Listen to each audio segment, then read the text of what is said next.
4 நாளுக்கு முன்னாடி சென்னையில் அதிமுகவுடைய பொதுக்குழு கூடுச்சு. அதில் ஒரு தீர்மானம் போட்டாங்க. 2026 திரு எடப்பாடி பழனிசாமி அவர்களை முதலமைச்சர் ஆக்குவோன்னு அடிமைகள் தீர்மானம் போட்டிருக்கிறாங்க. பொதுவாக காரில் பேட்டரி டவுன் ஆனால் அதை 4 பேர் தள்ளி விட்டு ஸ்டார்ட் பண்ணலாம்.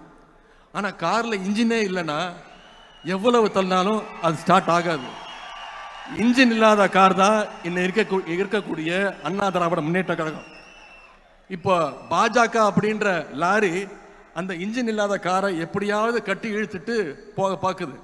இன்னைக்கு திரு எடப்பாடி பழனிசாமி அவர்கள் சொல்றார், நீதித்துறையை காப்பாற்றணும், தமிழ்நாட்டை காப்பாற்றணும்னு சொல்றார். முதல்ல அவர் காப்பாற்ற வேண்டியது அண்ணா திராவிட முன்னேற்ற கழகத்தை பாஜக கிட்ட இருந்து காப்பாற்றணும்.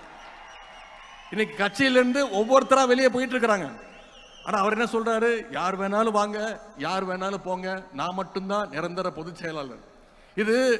இதுதான் திரு எடப்பாடி பழனிசாமி அவர்களுக்கு தேவை. அவருக்கு தேவை மட்டும் கிடையாது, நமக்கும் தேவை அதுதான் என்பதை நீங்கள் உணர வேண்டும். திரு எடப்பாடி பழனிசாமி அவர்களே, உங்ககிட்ட ஒரே ஒரு விஷயத்தை சொல்றேன். அடிமையா இருந்து சுகமா வாழ்றதை விட சுயமரியாதையோடு சுதந்திரமா வாழ்றதுதான் முக்கியம்.